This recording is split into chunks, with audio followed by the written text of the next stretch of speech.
अफगानिस्तान भी पाकिस्तान का पानी रोकने की तैयारी में है। कुनार नदी पर डैम बना रहा है अफगानिस्तान।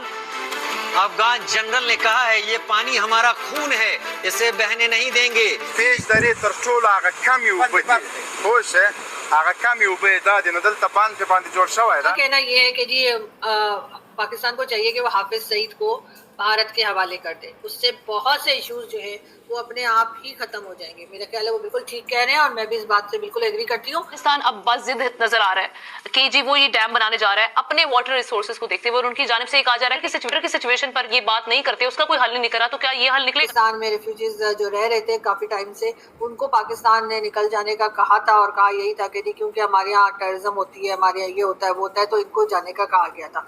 तो उनके लिए जी ये सामान जो है वो भारत ने जो है अफगानिस्तान भेजने का फैसला किया है। तालिबान सरकार के आर्मी जनरल ने डैम का निरीक्षण किया। तालिबान सरकार के आर्मी जनरल मुबीन ने कुनार नदी पर बन रहे डैम का निरीक्षण किया है। हेलो दोस्तों, आप सभी का स्वागत है आपके अपने YouTube चैनल किसी स्पेशल न्यूज में। दोस्तों, पहलगाम आतंकी हमले के बाद भारत ने पाकिस्तान के खिलाफ कड़ी कार्रवाई करते हुए सिंधु जल समझौते को स्थगित कर दिया था, जिसकी वजह से दोस्तों पाकिस्तान पानी के लिए तरस रहा है। और दोस्तों, आप लोगों को ये भी बता दूं कि अफगानिस्तान ने भी पाकिस्तान को बड़ा झटका देते हुए पाकिस्तान की ओर से जाने वाला पानी को रोकने के लिए डैम बनाने की तैयारी कर रहा है दोस्तों। और कुनार नदी पर डैम बनाने का कार्य तालिबान सरकार के आर्मी जनरल मुबीन के द्वारा किया जा रहा है। और दोस्तों, जनरल मुबीन ने यह भी कहा कि ये पानी हमारे नसों में बहते खून की तरह है, जिसे हम बाहर जाने नहीं देंगे। ये सुनकर दोस्तों पाकिस्तान को झटका लगा है और पाकिस्तान का प्रधानमंत्री का रोना धोना भी चालू हो गया है, क्योंकि दोस्तों तालिबान सरकार कुनार नदी पर एक बड़ा डैम बनाने की योजना पर तेजी से काम कर रही है और भविष्य में पाकिस्तान के लिए गंभीर जल संकट का कारण भी बन सकता है। और दोस्तों, आप लोगों को ये भी बता दूं कि भारत के विदेश मंत्री डॉक्टर एस जयशंकर और अफगानिस्तान के विदेश मंत्री अमीर मुत्ताकी के बीच 15 मई को शाम को जो कॉल के बीच अफगानिस्तान में भारतीय मदद वाले विकास परियोजनाएं की बात की गई है। उसी कारण दोस्तों पाकिस्तान में खलबली मची हुई है। तो दोस्तों, पहलगाम आतंकी हमले के बाद भारत की ओर से भी सिंधु जल संधि को बंद कर दिया था और अब अफगानिस्तान से भी पानी रोकने के लिए डैम बनाए जा रहे हैं। इसी वजह से दोस्तों पाकिस्तान के लोग और पाकिस्तान के मीडिया हैरान और परेशान हो गए हैं। तो दोस्तों, आप लोग पाक मीडिया रिएक्शन लास्ट तक जरूर देखें, इसमें पाक मीडिया का रिएक्शन क्या है। और दोस्तों, आप लोगों को वीडियो अच्छा लगे तो वीडियो को लाइक करें, शेयर करें और चैनल को सब्सक्राइब जरूर करें और बेल आइकन को भी ऑन कर लेना दोस्तों। मैं जब भी अपना वीडियो अपलोड करूं तो वीडियो का नोटिफिकेशन सबसे पहले आप तक पहुंच सके। तो दोस्तों, आप लोग वीडियो को लास्ट तक जरूर देखिएगा। तो चलिए दोस्तों, मैं आप लोगों को मिलता हूँ एक नया वीडियो लेकर। जब तक के लिए जय हिंद, जय भारत। भारत ने उन अफगानिस्तान के जो लोग हैं जो रेफ्यूजीज थे उनके लिए जी खाने पीने की चीज़ें जो हैं वो भेजने का बंदोबस्त किया है और उनका कहना है कि तकरीबन 5000 फैमिलीज ऐसी हैं जिनको ये सामान दिया जाएगा। अफगानिस्तान पहुंचने वाले अफगानी यानी कि जो अफगानी ही हैं, अफगानिस्तान के ही हैं, पाकिस्तान में रेफ्यूजीज थे। पाकिस्तान में रेफ्यूजीज जो रह रहे थे काफ़ी टाइम से, उनको पाकिस्तान ने निकल जाने का कहा था और कहा यही था कि क्योंकि हमारे यहाँ टेररिज्म होती है, हमारे यहाँ ये होता है वो होता है, तो इनको जाने का कहा गया था।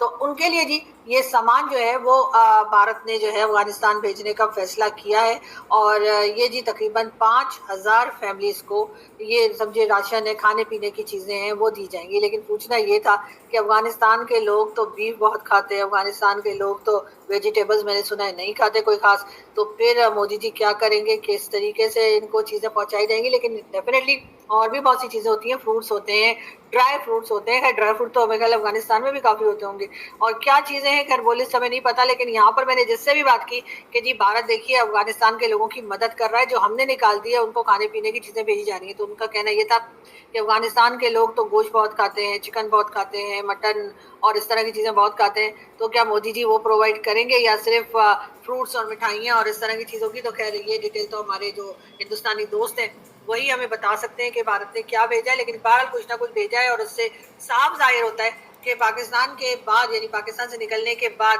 अब अफगानिस्तान के लोग जो वहाँ पहुँचे हैं उनकी जो दोस्ती है यकीनन अब वो भारत के साथ ज़्यादा क्लोज होती जाएगी और पाकिस्तान थोड़ा सा मुश्किल में दिख रहा है। लेकिन बहरहाल सी पैक में जिस तरीके से अफगानिस्तान को लाने की बात की जा रही है उसको देखते हुए तो ये लगता है कि कहीं ना कहीं हमारे लोग जो है वो अफगानिस्तान को भी इंगेज करना चाहते हैं सी पैक के लिए। अब देखते हैं कि अफगानिस्तान इस तरफ आता है या नहीं आता है, लेकिन खैर वो तो चाइना के ऊपर होगा कि चाइना किसी तरीके से इनसे बात करता है।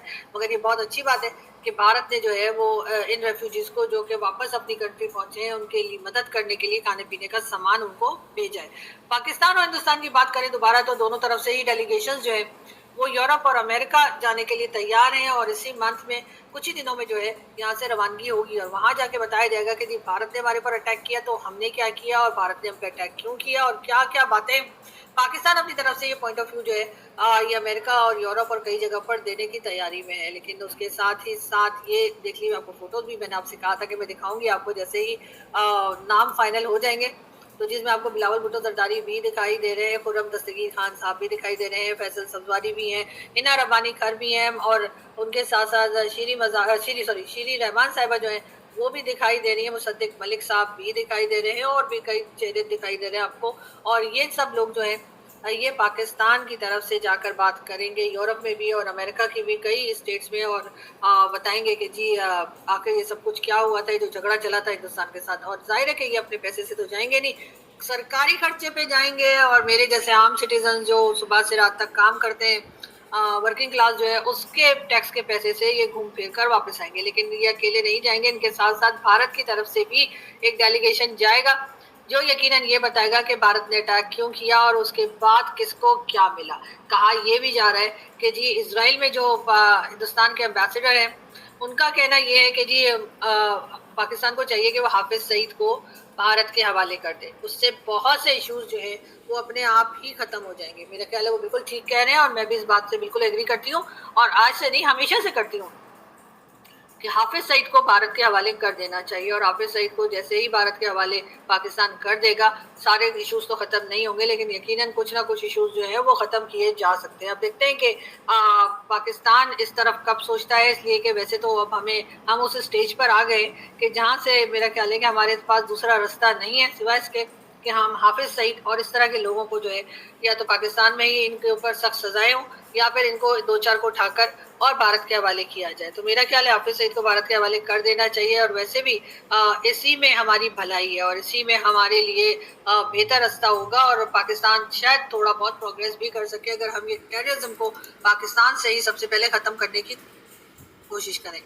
और इसके साथ हम आपको ये भी बताते चलें कि अगर हम बात करें IMF की और पाकिस्तान को $7 बिलियन जो मिलने वाले, जाहिर मिल रहे हैं थोड़े थोड़े करके, लेकिन इंस्टॉलमेंट में मिलते हैं, एक साथ तो वो देते नहीं है कि उनको लगता है ऐसा ना हो कि $7 बिलियन देकर हम एकदम से बेहोश हो जाएं।